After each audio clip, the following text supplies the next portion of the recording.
பருவங்கள் ஓடி போகும், உருவங்கள் மாறி போகும், உன் மீது கொண்ட காதல் உயிரையும் தாண்டி வாழ் சொன்னதெல்லாம். Hi friends, welcome to Madhinisha YouTube channel. Friends, இன்றைக்கி என்ன வீடியோ பார்க்க போகிறீங்கன்னா, திங்கக்கிழமை என்னுடைய ஃபுல் டே ரொட்டீன் விலாக் தான் பார்க்க போகிறீங்க. வாங்க வீடியோக்குள்ளே போகலாம். இப்போ தான் நம்ம சேனலில் ஃபஸ்ட் டைம் பார்க்குறீங்கன்னா ப்ளீஸ் மறக்காமல் லைக் பண்ணி நம்ம சேனலை சப்ஸ்கிரைப் பண்ணி வச்சுங்க. அப்போ தான் நான் போடுற கிராமத்தை வைக்கலாம் உங்களை வந்து சேரும். இப்போ வாங்க வீடியோக்குள்ளே போகலாம். இன்றைக்கி காலையில் கொஞ்சம் லேட்டாக தான் எழுந்துக்கிட்டேன். 6 மணிக்கு தான் எழுந்திருந்தேன். நான் அலாரம் வச்சு படுக்கலான்னு நினச்சி விட்டுருவேன். ஆனால் முழுப்புனவு 5:30 வந்துடும். ஆனால் படுக்கிலேருந்து எழுந்துக்கிறதுக்கு தான் கொஞ்சம் கஷ்டமாக இருக்கும். அப்படின்னால 6 மணிக்கே இப்போல்லாம் நல்லா வெடிஞ்சு வந்துடுது பொழுது. சரின்னு சொல்லிட்டு சாணியெல்லாம் கரைச்சி தெளிச்சிட்டேன். சாணி கரைச்சி தெளிச்சிட்டு அது கொஞ்சம் நேரம் அப்படியே ஆற விட்டுடலான்னு சொல்லிட்டு ஆற விட்டுட்டு, அது ஆறத்துக்குள்ளே குடிக்கிறதுக்கு ஃபஸ்ட்டு தண்ணி எடுத்து வச்சிடலாம். ஏன்னா நான் இப்போல்லாம் ஒரு 5:45 அந்த டைம்லேயே தண்ணி விட்டுடுறாங்க. அப்படின்றதுனால கரெக்டாக 7 மணிக்கு தண்ணி நிறுத்திடுவாங்க. நம்ம வெளியே போய் பிடிச்சிட்டு வரத்துக்கும் இங்கே வழி இல்லை. தண்ணி இப்போ அந்த 1 மணி நேரம் 1.25 மணி நேரத்துக்குள்ளே தண்ணி பிடிச்சிடணும். இல்லைன்னா நம்மளுக்கு தண்ணி கஷ்டமாக இருக்கும். வெயில் காலத்துக்கு அதுக்கும் ஒரு நாளைக்கு 2 டைம் இல்லை 3 டைம் குளிக்கணும், துணியெல்லாம் துவைக்கணும். அப்படின்றதுனால அந்த தண்ணியெல்லாம் ஃபஸ்ட்டு குடிக்கிறதுக்கு பிடிச்சிட்டு அதுக்கப்புறமா வாசலை கூட்டி விட்டுட்டேன். வாசலை கூட்டி விட்டுட்டு சின்னதாக ஒரு கோலம் போடலாம் அப்படின்னு சொல்லிட்டு 7 புள்ளி வச்சு தான் கோலம் போட்டுருந்தேன். எனக்கு கோலம் போடுறது ரொம்பவுமே பிடிக்கும். ஆனால் என்ன தானாக போட முடியாது. ஏதாச்சும் ஃபோனை பார்த்து இல்லைன்னா ஏற்கனவே நோட்டில் எழுதி வச்சுட்டு அந்த மாதிரி தான் கோலம் போடுவேன். அப்படினால காலையில் எழுந்து ஃபோனை எடுத்து வச்சு பார்த்துட்டோம்னா கண்டிப்பாக திட்டுவாங்க. அப்படின்றதுனால எனக்கு தெரிஞ்ச மாதிரி சிம்பிளாக ஒரு கோலம் தான் போட்டுட்டு இருந்தேன். கோலம் போடுற சைட்லேயே அப்படியே அத்தையும் ஆடு பூச்சின்னு போய் கட்டிட்டாங்க. அவங்க ஆடு பூச்சின்னு போய் கட்டிட்டு கொஞ்சம் நேரம் காலையிலே மேய்ச்சிடுவாங்க.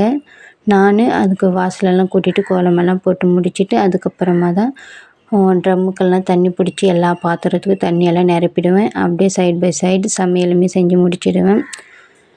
கோலம் போடுறது எனக்கு ரொம்ப பிடிக்கும். அப்படின்றதுனால பார்த்து ஃபஸ்ட்டு எக்ஸ்ட்ராவாக புள்ளி வச்சுட்டு இருந்தேன். அதெல்லாம் அழிச்சு போட்டுட்டு இருந்தேன். என்றைக்கு அழகாக பொறுமையாக நிதானமாக கோலம் போடலாம் அப்படின்னு நினைக்கிறேனோ அன்றைக்கி ஏதாச்சும் ஒரு சொதப்பல் செஞ்சு விட்ருவேன். இன்றைக்கி புள்ளியே ஆரம்பமாக அமக்கலமாக இருந்தது. சரின்னு சொல்லிட்டு எப்படியோ ஒன்று கோலம் போட்டுச்சிடேன் அப்படின்னு சொல்லிட்டு கோலம் போட்டு கட்டி முடிச்சிட்டாங்க. கட்டிட்டு வந்துட்டாங்க. ஒரு ஆடை விட்டுட்டு ஒரு ஆடு கட்டணும்னா அவங்க பாட்டுக்கு அவங்க மேய்ஞ்சிட்டு இருப்பாங்க. வந்துட்டு அத்தை தண்ணி எடுத்து ஊற்றிட்டு இருந்தாங்க நான் கோலம் போடுறதுக்குள்ளே. அதுக்கப்புறமா நான் சமைக்க வந்துட்டேன். இன்றைக்கி சிம்பிளாக தான் செஞ்சுருந்தேன் சாப்பாடு.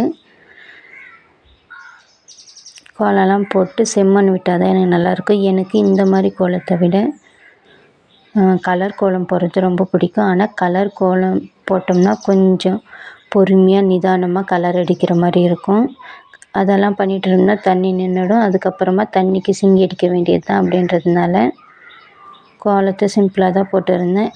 கோலத்தை போட்டு இந்த பார்டர் கொடுக்குறது ரொம்ப பிடிக்கும். 2 லைன் பார்டர் கொடுத்து அதுக்கு செம்மண் வச்சா ஒன்றுமே சூப்பராக இருக்கும்.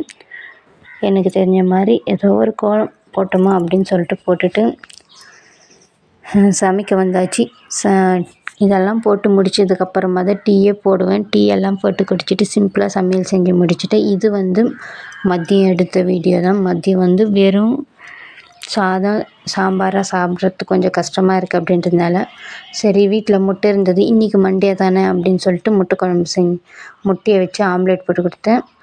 மாமாவுக்கு 2 முட்டை வச்சு ஆம்லேட் போட்டுட்டு சாம்பார் வச்சு சாப்பிட்டுட்டு போயிட்டார். நான் ஒரே ஒரு முட்டை வச்சு நிறைய வெங்காயம் எல்லாம் போட்டு ஆம்லேட் போட்டு சாப்பிட்டுட்டேன்.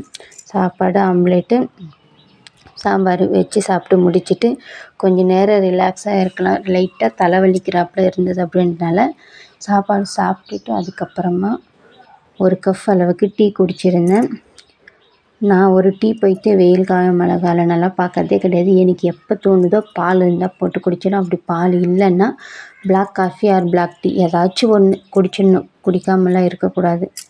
ஏன்னா இல்லைன்னா இன்னும் தலைவலி ஜாஸ்தியாகி மாத்திரை சாப்பிட்ற அளவுக்கு ஆகிடும். அதிகமாக மாத்திரை சாப்பிட்டாலும் உடம்புக்கு ரொம்பவுமே பின்னாடி எஃபெக்ட் ஆகும். அப்படின்றதுனால அதெல்லாம் சாப்பிட்றதில்ல. தலை வலிச்சிட்டுனா நல்லா சூடாக டீ போட்டு குடிச்சோம்னா சரியாக போயிடும். ஆம்லேட் சூப்பராக போட்டுருந்தேன். ஆம்லேட் இதை அப்படியே கலக்கி விட்டால் முட்டை பிடிச்ச மாதிரி ஆகிடும். எல்லாத்தையும் போட்டு முடிச்சுட்டு உக்காந்து சாப்பிட்டுட்டு குட்டி பொண்ணுமே தூங்கிட்டு இருந்தாங்க. அவங்கள சாப்பாடு பால்வாடி கூட்டின்னு போய் சாப்பிட வச்சு படுக்க வச்சுட்டு அவங்க படுக்க வச்சா தான் என்னால் வீடியோவை எடுக்க முடியும். காலையில் டைமில் அவங்க தூங்குறப்ப தான் வீடியோ எடுப்பேன்.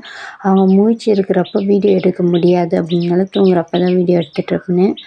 ஆம்லேட் எனக்கு ரொம்ப பிடிக்கும் அப்படின்றதுனால போட்டு சாப்பிட்டு முடித்தாச்சு. சாப்பிட்டு முடிச்சுட்டு அப்படியே கொஞ்சம் நேரம் ரிலாக்ஸாக இருந்தேன். அதுக்கப்புறம் பக்கத்து வீட்டில் வந்து பனங்காய் வெட்டிட்டு வந்திருந்தாங்க. இந்த வெயிலுக்கு பனங்காய் ரொம்பவுமே உடம்புக்கு குளிர்ச்சியாக இருக்கும் அப்படின்றதுனால குட்டி பொண்ணுக்காக கொஞ்சமாக கொடுத்து விட்டுருந்தாங்க. சரின்னு அதை எடுத்து வச்சுட்டு ஆட்டுக்கு தண்ணி வைக்கலாம். ஏன்னா வெயில் காலத்தில் தண்ணி இல்லாமல் அவங்க ரொம்பவுமே ஒரு மாதிரி எதனா ஆயிடுச்சுன்னா என்ன பண்ணுறது அப்படின்னு சொல்லிட்டு ஆட்டுக்கு தண்ணி எல்லாம் வச்சுட்டு இருந்தேன். அப்படியே நம்ம இந்த மாட்டுப்பயிறு ஆட்டுக்காக தீவனம் நட்டு வச்சுருந்தோம். அது நட்டு ஒரு 15 நாளைக்கு மேலே ஆகுது. இப்போ தான் லைட்டாக முளை வந்திருக்கேன். நம்ம நட்டது நல்லா வந்திருக்கு அப்படின்றது ஒரு சந்தோஷம்தான். அப்படியே கருவேப்பிலை செடி, இந்த கனகாமரம் செடி இதெல்லாமே வந்திருந்தது. இதெல்லாமே பார்த்துட்டு இருந்தேன். அதுக்கப்புறம் நான் குட்டி பொண்ணு தூங்கிட்டு இருந்தா அப்படின்றதுனால எடுத்துன்னு வந்து வச்சுட்டு இருந்தேன் பனங்காய் வச்சுட்டதுனால அவள் எழுந்ததுக்கப்புறம் வெளியே எடுத்துன்னு வந்து 4 கன்று கொடுத்துருந்தாங்க. இது வெளியே வாங்கினோம்னா ஒன்று 20 ரூபா அப்படின்னா 80 ரூபா 100 ரூபாய்க்கு செலவாயிருக்கும். பக்கத்து வீட்டிலேருந்து கொடுத்துட்ருந்தாங்க. குட்டி பொண்ணுக்கு தட்டில் எடுத்து கொஞ்சமாக எடுத்து விட்டுட்டு அதுக்கப்புறம் நான் சாப்பிட்டு பனங்காய் ரொம்பவுமே சூப்பராக இருந்தது. யாருக்கெல்லாம் பனங்காய் பிடிக்கும், நுங்கு பிடிக்கும்னு கமெண்ட் பண்ணுங்கள். எனக்கு ரொம்பவுமே பிடிக்கும். இந்த மாதிரி இருக்கிறத விட ரெட் கலரில் ஒரு பனங்காய் இருக்கும். அது சூப்பராக எலசியாக சூப்பர் டேஸ்ட்டாக இருக்கும். எங்கள் வீட்டு மரத்தில் அந்த மாதிரி தான் இருக்கும். அம்மா வீட்டுக்கு போனால் கண்டிப்பாக அந்த பனங்காய் வெட்டி சாப்பிட்ற வீடியோலாம் போடுறேன். அவ்வளோதான் ஃப்ரெண்ட்ஸ். இந்த வீடியோ பிடிச்சிருந்தா லைக் பண்ணுங்கள். நம்ம சேனலை சப்ஸ்கிரைப் பண்ணாமல் பார்த்துட்டு இருந்தீங்கன்னா சப்ஸ்கிரைப் பண்ணிங்க. அப்போ தான் நான் போடுற கிராமத்து வாழ்க்கையெல்லாம் உங்களை வந்து சேரும். ப்ளீஸ் எனக்கு சப்போர்ட் பண்ணுங்கள். நம்ம சேனலை சப்ஸ்கிரைப் பண்ணிக்கோங்க. தேங்க்யூ ஃபார் வாட்சிங். டாட்டா பாய் பாய்.